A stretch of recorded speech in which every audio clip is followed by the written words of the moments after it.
Hey guys, so today I'm going to talk about comparison syndrome or how to stop comparing yourself to others, particularly other people's highlight reels and what they choose to show online and their successes. It's honestly just a mess. As a kid growing up in the 90s, if I could fast forward and see where we're at today with apps, followers, likes, people's self-esteem, the harm of Instagram, all of it, I wouldn't want to be where we're at today.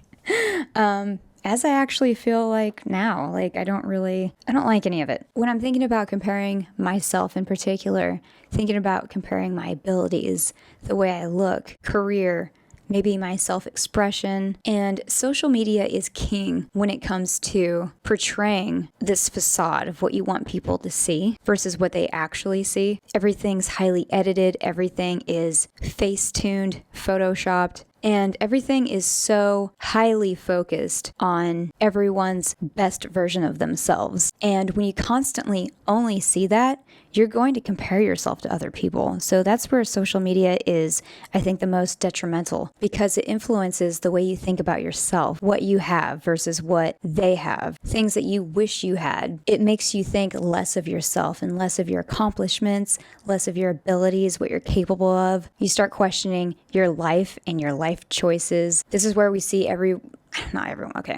not everyone. This is where we start to see people start to have plastic surgery to make themselves look more like the beauty trend at the moment.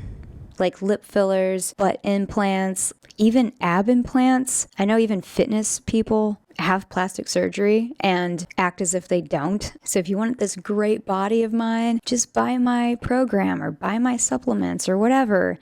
Oh, by the way, also get liposuction. So it's not to say if you do have plastic surgery, that's fine. That is your choice. And I don't look down on people who have plastic surgery. I'm just saying these ideas are dangerous because what is this overall doing to a person's mental health? Comparison syndrome and constantly comparing yourself to others, it affects everything. So I wanted to share how to break the cycle. Again, more so focusing on social media because that's, I think, where this issue really lies. And I think first and foremost, the first step you should take if you are in this endless cycle of comparing yourself is just to take a step back from social media. And I know sometimes it can be hard. I know it is addictive and that's, the apps, can't talk. These apps are designed to be addictive. So if you are addicted to it, the algorithm's doing its job by hitting you with dopamine. I mean, anytime someone likes something, anytime someone follows you, anytime someone leaves a comment, hopefully positive comment, because let's face it, it's still the internet. People are going to be mean and cruel. So getting that engagement is going to make you feel good for a few seconds, momentarily. I can't remember where this idea comes from, but I remember someone comparing social media to how they set up lotteries in casinos where people get maybe a small win or something and they keep going, or they keep chasing the thrill of getting more or possibly getting some sort of benefit from playing the game more and more, and you are addicted to playing more and more. And that's like social media. It almost becomes this thing where people say, well, I like using Twitter. That's my favorite outlet. I love using Twitter. But why is that? Is it because the algorithm has sucked you in?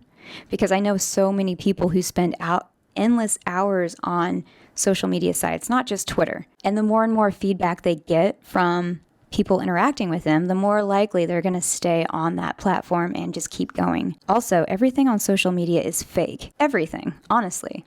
I remember, again, example, Twitter.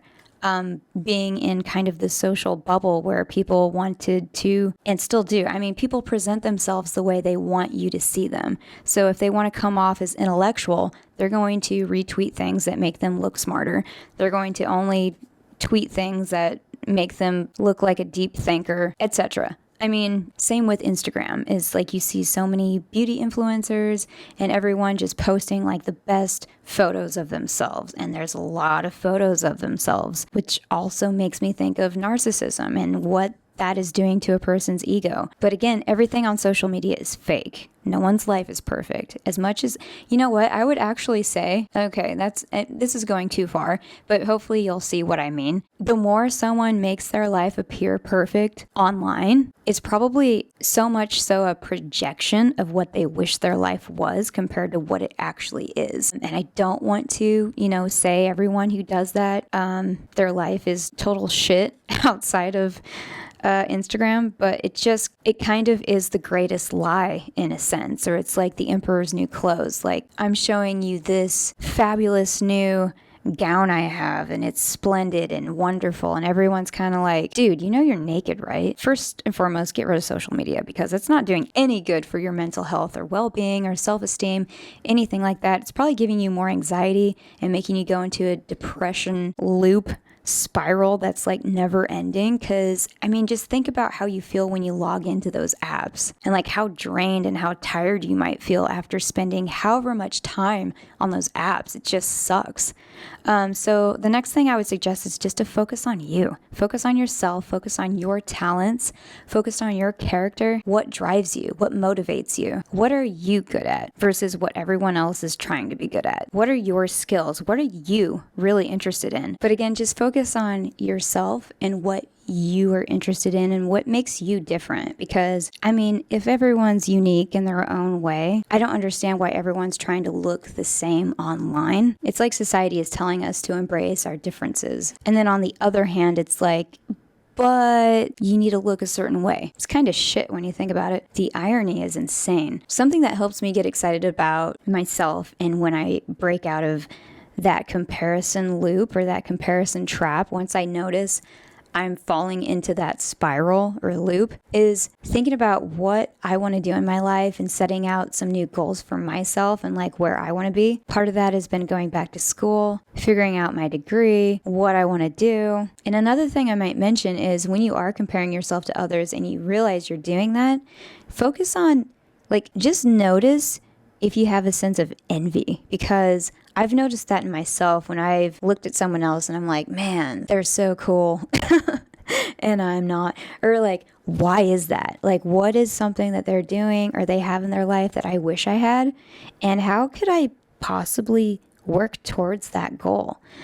Something that I actually discussed with one of my professors was, I'm envying honors students, and I'm currently not an honors student. Well, I wasn't at the time. Now I am. But that's something I just noticed. I was like, I want to be on the honors program. How can I make that happen? And it turns out I just needed a letter of recommendation. Anyway, I got it.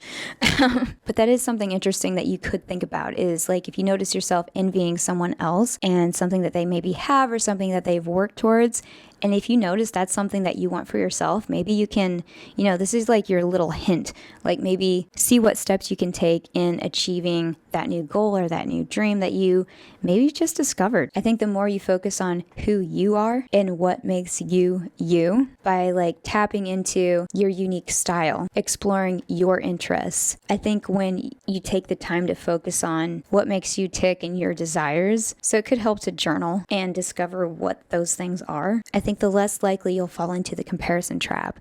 And again, I highly recommend deleting social media. I have a video on how to delete Instagram, because that was really tricky. Facebook doesn't want you to delete Facebook. Instagram, of course, owned by Facebook, they don't want you to delete those apps. But if you are interested in deleting your Instagram, I have a video for that. I have a tutorial. It's very quick. It's only like a 15-second tutorial showing you exactly step by step where to go and how to do it. And I highly recommend it because it's awesome. It feels so good not constantly just feeling down on myself, like just scrolling, like endless scrolling through social media. Anyway, this is a long video. This is kind of a ramble and rant-ish thing. But you guys seem to like it when I just talk to you guys like this and not have like a bunch of fancy editing. This is a little bit more laid back and not the usual style of video I'm used to filming. If you guys are into it, let me know. But I hope you guys are doing well, and I'll see you guys on the next one. All right, bye.